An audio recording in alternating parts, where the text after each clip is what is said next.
Buenos días. El título del video de hoy es Racismo, entre comillas, americano. ¿Y qué es el MU? El MU es una manera que se tiene en Estados Unidos de burlarse de aquellos que son las eternas víctimas, entre comillas, que nunca hacen nada o que lo quieren todo, como por ejemplo, en vez de decir my, por ejemplo, eh, eh, my pronouns, dirían ¿sabes? Porque es como si,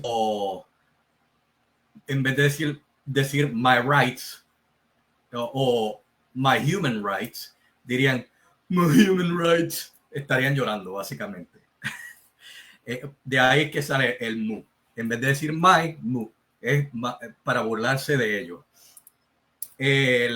Y por otra parte,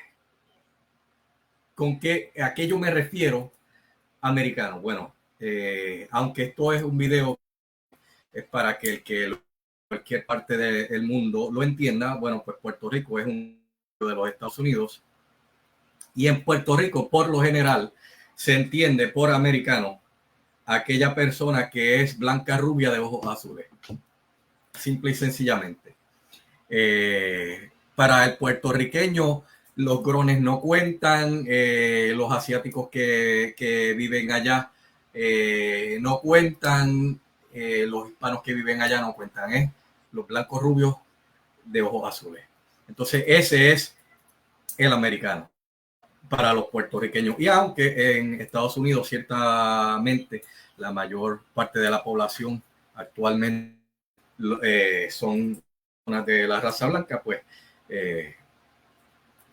muchos, específicamente los hispanos, puesto que han entrado de manera ilegal, la mayor parte de ellos, y en Estados Unidos también hay un 13% de grones y de asiáticos pues hay menos, pero hay, anyways. Habiendo dicho todo eso, este preámbulo, ¿por qué yo he decidido hacer este video? Bueno, sin más que decir, realmente lo que voy a hacer es que voy a poner a que escuchen a uno de mis progres favoritos, de hecho, dos de mis progres favoritos, uno del cual ya le he dedicado varios videos, que es el gordo progre de Dávila Colón, y el otro es el abogado, ahora mismo no me acuerdo el nombre, pero lo van a escuchar, su nombre ser mencionado por Dávila Colón, que es uno de los pacientes más severos de Trump Derangement Syndrome, que por sus siglas TDS, que tiene el programa de cara a Trump, que sale los domingos de 5 a 7 de la noche por Noti1. Les estoy dando la promoción de gratis. Pues aquí escucharán estos dos individuos hablar, y después que ellos hablen, pues entonces yo voy a mencionar sobre lo que ellos hablaron. Más que decir, voy a poner aquí pequeño y escuchen.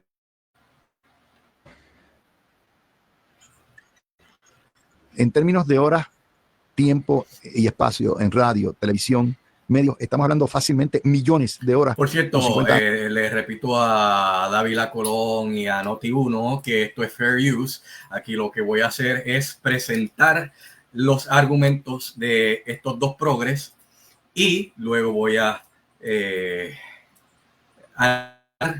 y explicar lo que ellos dijeron. Pero continuemos. Años dedicados a explicar el problema del colonialismo en Puerto Rico, las consecuencias. Estamos hablando de columnas de periódicos, estamos hablando de miles y miles. Y todavía hay una enorme resistencia por parte del país a descolonizar, a dar un mandato abrumador para la descolonización por la estadidad o por la independencia. ¿A qué se debe eso, Andrés? Porque tú has escrito muchos libros, muchas columnas sobre el tema, pero ¿a qué se debe la resistencia? Bueno, Por cierto, el individuo se llama Andrés Córdoba, este que les va a hablar ahora, que es el paciente más severo de TDS que tiene Puerto Rico. Especulando y viendo el panorama histórico en Puerto Rico, yo creo que en gran medida lo que hay es una tensión en la inmensa mayoría de los electores en Puerto Rico en relación o su reclamo, ¿verdad?, como puertorriqueño y su identidad cultural nacional, que está bastante a flor de piel, con las realidades políticas, económicas y sociales en que vivimos. Y creo que hay un juego de ping-pong mental para muchos puertorriqueños entre qué es más importante. Una reclamada identidad, vamos a decir, esponjosa.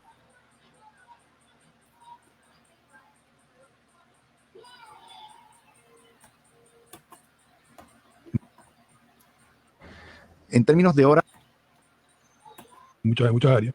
Y por otro lado, una realidad económica que todos vivimos cada día y que la falta, obviamente, de representación, obviamente, efectiva, política, que nos pone en una posición de total indefensión y lo estamos viviendo ahora. Te hago una pregunta, porque vivimos tiempos del surgimiento del neonacionalismo, del surgimiento del proteccionismo, del surgimiento, en cierto sentido, la supremacía racial o étnica, no solamente en Estados Unidos, lo estamos viendo en distintas partes de Europa. Y en ese contexto, la pregunta que tenemos que hacernos como estudiosos de la materia es si hay una total incompatibilidad en ser culturalmente distinto, étnicamente distinto, racialmente distinto, y a la misma vez pretender ser Estado de la Unión. No, yo no creo. Yo creo que al final del día los intereses políticos de todo ser humano, a fin de cuentas, son pragmáticos, atienden la realidad que uno se encuentra en un momento dado. Las reclamos de identidad cultural nacional son, a fin de cuentas, primero contingentes, también dependiente del momento en que uno vive. Yo me doy de ejemplo, siempre le digo a mis estudiantes, yo pertenezco a 3 grupos distintos, políticamente y nacionalmente. Soy puertorriqueño, soy Osage, nativo de los indios nativos. ¿Tú eres Osage? ¿Tú eres de Oklahoma? Sí. Yo nací en Tulsa, Oklahoma. Ah, ok. Y también, obviamente, pertenezco como ciudadano americano al pueblo de Estados Unidos. Así que en ese sentido, pues, obviamente, mi realidad política coincide y solapa con 3 identidades distintas. Pero tú eres Osage por parte de madre o por parte de padre? Madre. Loreta, Sí, esto es tu madre, sí, ¿no? Sí. Yo no sabía que era Osage. Sí. La gente tiene que entender, vamos a ver, Oklahoma es un estado interesantísimo. ¿Por qué? Porque tiene tanto Oklahoma, Tennessee, todos esos estados del centro tienen grandes tribus, más que tribus, pueblos ancestrales, y entre ellos los Osage. Te hago la pregunta porque... Por cierto, hago esta breve pausa solamente para decir el hecho de que escuchen el lenguaje progre, por más insignificante que parezca ser esta cuestión de los pueblos ancestrales, es una manera políticamente correcta de no llamarle los pueblos indígenas, porque obviamente como históricamente a los pueblos que existen precolombinamente se les llamó, una vez fueron conquistados por España, Francia, Portugal y otros diversos lugares, incluyendo obviamente Gran Bretaña, Inglaterra, pues el nombre de indígenas por los indios, porque originalmente se pensaba que estaban llegando, porque la intención de Cristóbal Colón era de darle vuelta al planeta, en que se podía llegar a la India de otra manera, y cuando llegó pensó que se encontró con la gente de la India, y obviamente no la gente de la India, eran otras culturas indígenas, que es el término correcto, de diferentes tribus. Bueno, pues se les llamó así, indígenas, pero a los progres como Dávila, pues uno tiene que ser políticamente correcto y tenemos que llamar pueblos ancestrales, pero habiendo hecho esa aclaración, porque para que estén pendientes de todo lo que se está hablando y de la manera en que se está diciendo, continuemos. Obviamente, estos son tiempos dificilísimos para la diversidad, tiempos dificilísimos para el multiculturalismo, tiempos difíciles para el bilingüismo, tiempos muy difíciles para cualquier persona que sea de color café o de color oscuro o de color amarillo y no asiente. Porque estamos viviendo los últimos aleteos de lo que ha sido la supremacía demográfica de los blancos anglosajones en Estados Unidos. Sí. Esa supremacía está prevista para terminar entre la época del 2040-2050. En un momento dado, las poblaciones hispanas, afroamericanas y orientales y otras van a ser más del 51%. De nuevo, afroamericano. O sea, esa es la manera políticamente correcta de decirle a los grones. Continuemos escuchando. De la población, y los blancos pasarán a ser 49%, aunque ostenten todavía el poder político. Yo soy de los que entiendo que toda esta cuestión del maguismo y del nacionalismo Trump está predicado en un nacionalismo supremacista blanco cristiano, y es parte de esos aleteos de resistencia a lo que es una ley inmutable, que es las leyes demográficas. Bueno, yo creo, no se permite, yo creo que la respuesta de Trump, tanto de su primera administración, el 2017 y esta, es un supremacismo blanco resentido. Y yo creo que en gran medida responde obviamente a los 8 años de la administración de Obama. Así que yo creo que dentro de la dinámica de los Estados Unidos obviamente hay un cierto péndulo obviamente demográfico ocurriendo, ¿no? Estoy de acuerdo contigo, yo creo que la demografía apunta obviamente ya para el 2040, obviamente la población de los Estados Unidos va a ser fundamentalmente multicultural también. Y te lo digo en Florida. Sí. Una tercera parte de la población es hispana. Ponle que un 13 o 14% es afroamericano. De manera que los blancos en Florida, que es un estado confederado, sureño, blanco, son apenas, ponle tú, el 60% de la población. No te digo California. California es el primer estado que va a ser hispano completo, y probablemente o Arizona o Texas, dependiendo cómo estén las cosas. Y esto es parte de ese resentimiento que hay que explicarle a la gente también. No es solamente lo de Obama, es que históricamente Estados Unidos ha tenido un racismo inherente desde su incepción, desde que el debate era de la esclavitud completo, y ese racismo nunca ha sido superado. Y no estoy diciendo que todos nuestros conciudadanos son racistas, sino lo que estoy diciendo es que esa muralla racial ha estado ahí por tanto tiempo. Bueno, nosotros en Puerto Rico vivimos los casos insulares. Los casos insulares, si no quiero buscar un ejemplo del racismo estructural, entre comillas, pues mire, ahí tiene un problema de unas instituciones jurídicas que están predicadas precisamente en estas actitudes raciales. De hecho, el fenecido juez Torruella escribió Separate but Equal, creo que se llamaba el libro. Separate but Unequal, de los casos insulares.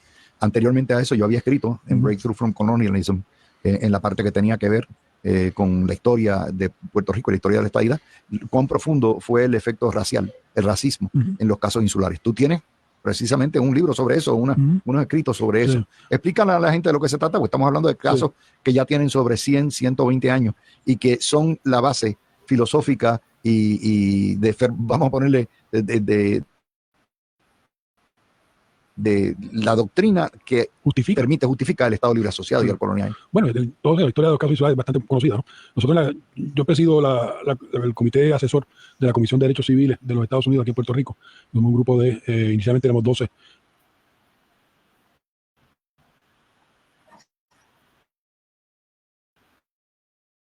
Miembros de la comisión, ahora somos dedicados a los casos insulares y al auditorio no incorporado sobre los derechos civiles de los puertorriqueños y los ciudadanos americanos en Puerto Rico. Y precisamente uno de los memorandos que hemos ya preparado, llevamos 3, era precisamente sobre la historia de los casos insulares, un segundo memorando sobre la cláusula de uniformidad, ¿verdad? Y el trato desigual en materia contributiva, que a mi juicio es la clave de todo el andamiaje. Y tercero, el derecho al voto, que salió la semana pasada, hace 2 semanas atrás. Así que, y nos queda un último memorando sobre la participación de los puertorriqueños en los programas federales.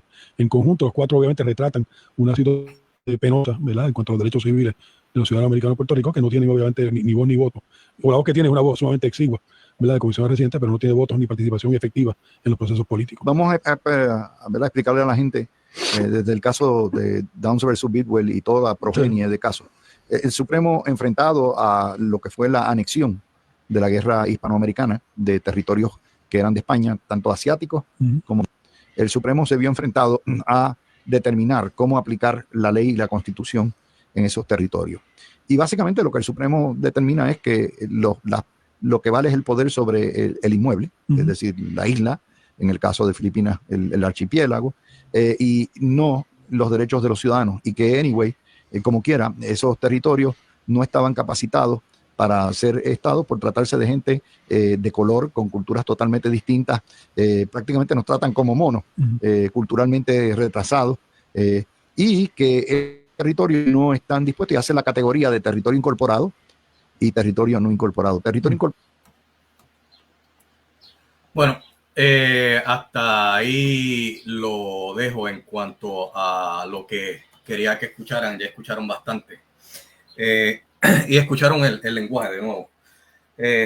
Para empezar, David Colón es un individuo que se le salen la saliva cada vez que él menciona el asunto de que, esto yo lo he mencionado en varios videos antes, porque él siempre bueno, no siempre, pero lo tiende a mencionar el hecho de que se estima que por razones inmigratorias ilegales y por el asunto, que esto él no lo explica, pero yo he hablado de esto en otros videos, de que, bueno, que a la gente en Occidente, en los países del primer mundo y en algunos países asiáticos como en Japón y en Corea del Sur, se ha oído esta retórica de pro exterminio de humanos en desarrollo en el vientre, y entre una cosa y otra, bueno, pues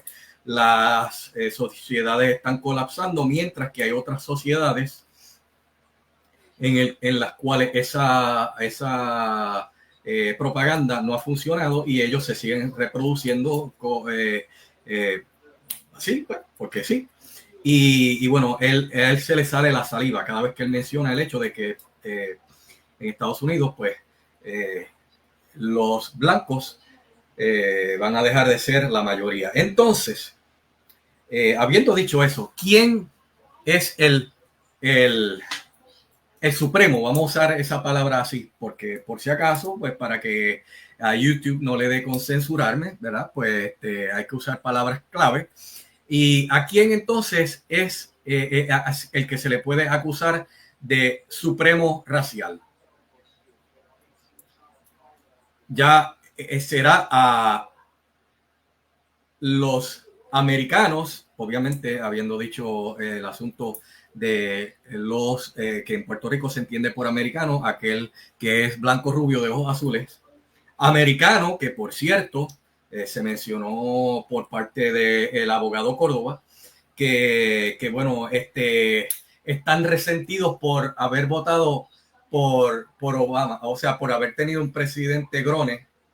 Bueno, en realidad es un presidente mulato porque es mitad blanco y mitad grone, pero resulta que salió más grone que otra cosa. O sea, el blanco americano es tan resentido de que votó por esa persona 2 veces. Piensen usted si así de resentidos son, ¿verdad? Que votaron por esa persona 2 veces. Que aparente y alegadamente votaron también por una combinación de presidente y vicepresidente, donde la vicepresidente era una mujer mestiza de la India y de Grone, persona que de hecho se estuvo promocionando como India, y ahora sí, de la India, ¿verdad? Toda su vida, hasta que en el 2020 empezó a ser cool decir que uno es grone. Bueno, pues por ese combo, aparente y alegadamente, los blancos también votaron, ¿verdad? Es ese el que supuestamente está resentido, el que es un supremo, o es aquel que se le sale la saliva de la boca cada vez que menciona el hecho de que en Estados Unidos esa gente van a ser minoría, y obviamente pues habrá una nueva mayoría juntando todos los otros grupos raciales que no son los blancos, y de esa nueva mayoría, la mayoría van a ser los hispanos, a los cuales pertenecen estos dos individuos. Dígame usted. Pero entonces, no tan solo esto, sino que se menciona como algo malo el hecho de ser cristiano, porque se le asocia el ser cristiano a ser un supremo blanco. O sea, que básicamente se está igualando ser cristiano a ser parte de el grupo insignificante, que de hecho fue un grupo que cuando se fundó, la gente que pertenecía a ese grupo, los demócratas, por cierto, esto es históricamente, lo pueden verificar, pues un grupo que ya ha perdido todo nivel de significancia, el grupo cuyo nombre tiene 3, ¿verdad? Pues se está igualando el ser cristiano a ser del grupo de las 3K, ¿verdad? Y básicamente el argumento es, quise que lo escucharan completo porque todo tiene que ver con la cuestión de Puerto Rico ser Estado, y que no lo es porque estos supremos blancos cristianos están teniendo sus últimos, según dice, usando sus propias palabras, Dávila, sus últimos aleteos, ¿verdad? Y en su narrativa también se habla mal del nacionalismo. Yo le he mencionado anteriormente que ser nacionalista no es malo. Yo soy nacionalista. Mi nación es Estados Unidos de Norteamérica. Aun cuando para los hechos, según la propia narrativa de el progrés de Dávila Colón, según su narrativa y lógica, Puerto Rico es un país, de hecho, internacionalmente existen como 195 países y ninguno de ellos es Puerto Rico. Pues para Dávila Colón, ¿verdad? Mi país es Puerto Rico, ¿verdad? Y él, en esa manera de él hablar, pues entonces él es un nacionalista. Y entonces, ¿es ser nacionalista es malo? No. Lo que pasa es que en Puerto Rico se toma el nacionalismo como aquel que quiere que Puerto Rico sea independiente. Y entonces, automáticamente, si una persona quiere que Puerto Rico sea independiente, se le da el adjetivo de ser de izquierda. Cuando yo he explicado en muchos otros videos que ser de izquierda no tiene nada que ver con ser pro estadidad, por ser pro estatus territorial que tiene actualmente Puerto Rico, que ellos le llaman colonia, ¿verdad? O ser pro independencia. Nada.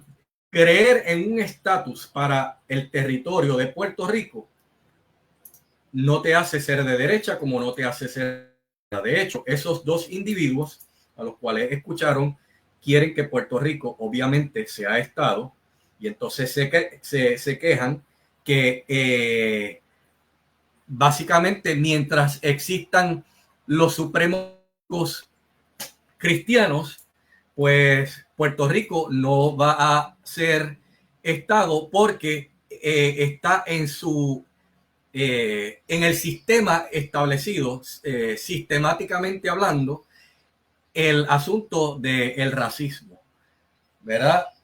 Y así precisamente es como se expresan los progres. De hecho, estas personas, o sea, porque antes de decir lo que iba a decir, los progres son los que todo lo ven a base de istmos y bueno, sí, istmos, o sea, de que istmos y focos.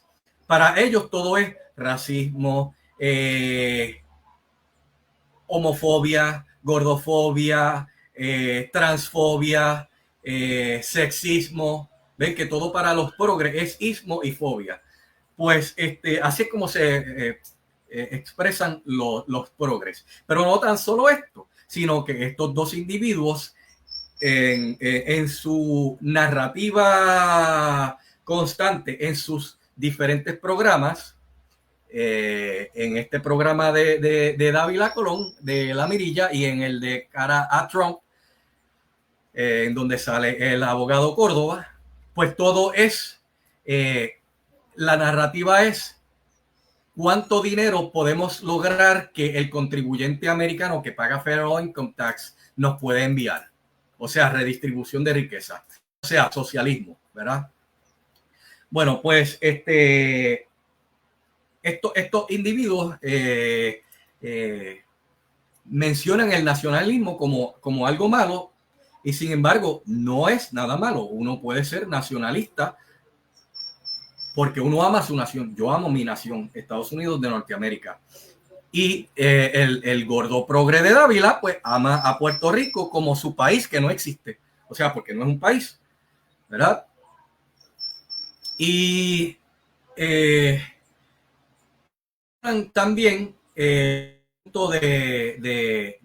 que bueno, que de los casos donde básicamente a Puerto Rico y a los territorios como Guam, Saipan, las Islas Samoanas, las Islas Vírgenes Americanas y todas estas cosas, se les da el título de territorio no incorporado. Bueno, son un territorio no incorporado porque sencillamente tienen unos beneficios y unas desventajas. Y voy a mencionar primero las desventajas. Las desventajas que tienen son en asuntos de, como le llaman en Puerto Rico, la paridad de fondos federales. En Puerto Rico, de hecho, es más, déjame cubrir esto al final. Déjame mencionar las otras cosas negativas antes del asunto de la paridad, entre comillas. Y después voy a entrar al asunto de la paridad y cómo eso se va al asunto del beneficio, ¿verdad? Las otras desventajas son el asunto de que no, como menciona el abogado Córdoba, pues en Puerto Rico no tienen representación en el Congreso o el Senado, solamente tienen una persona que hablar, ¿verdad?, en el Congreso, pero no puede votar, por ende, para los hechos prácticos es irrelevante y se convierte en una especie de cabildero que lo que busca es hacerse amigo de otros que sí pueden votar para que pasen proyectos en el cual se incluya Puerto Rico. En el caso de Puerto Rico, el de Guam hará lo mismo por Guam, etcétera, etcétera. Entonces no tienen representación en el Congreso ni el Senado, y obviamente los puertorriqueños no tienen voto por el presidente. Pero entonces ahora entramos al asunto de la paridad. Bueno, el asunto de la paridad es que como estas personas, estos progres, Dávila Colón y el abogado Córdoba, toda su narrativa en sus programas es basado en el socialismo, de que yo quiero que Estados Unidos envíe más dinero para Puerto Rico. De hecho, ellos mencionan también que de Puerto Rico ser Estado, posiblemente muy pocas personas puedan pagar Federal Income Tax, y ahora estoy entrando en los beneficios.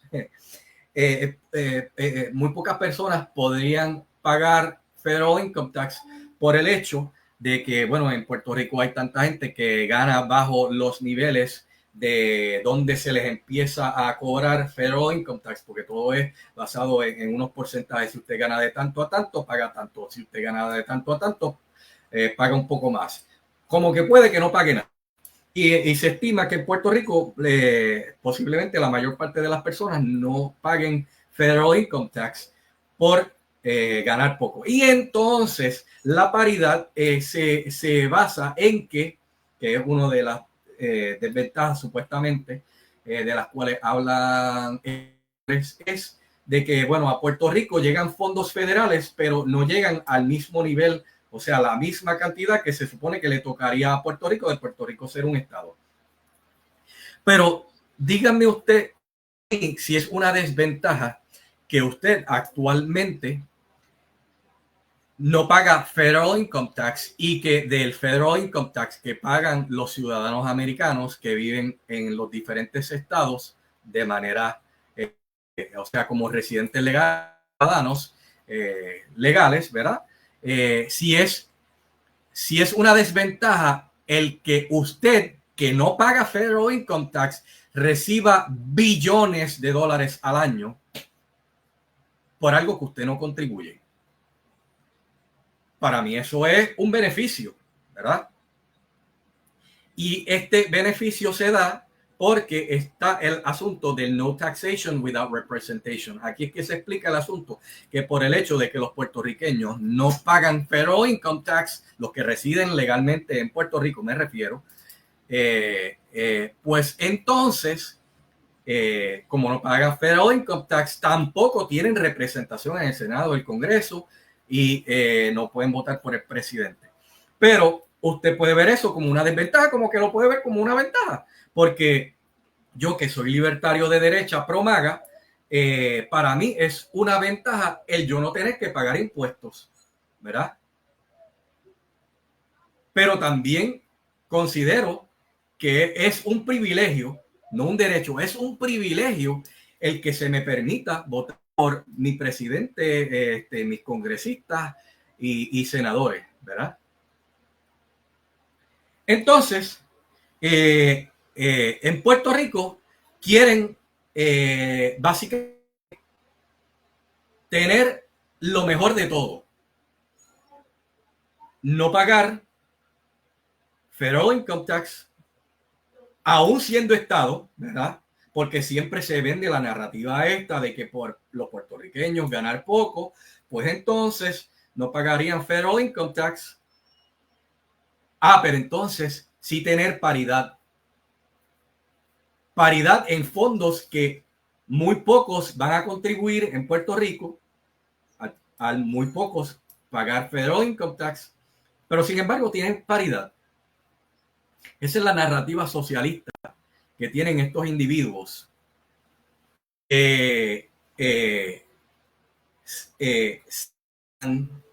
como víctimas, con ese, víctimas, ¿verdad? Cuando en realidad lo que son es unos buscones. Lo que están buscando es siempre dame más, dame más, dame más, y yo para ti, para ti no hay, ¿sabes?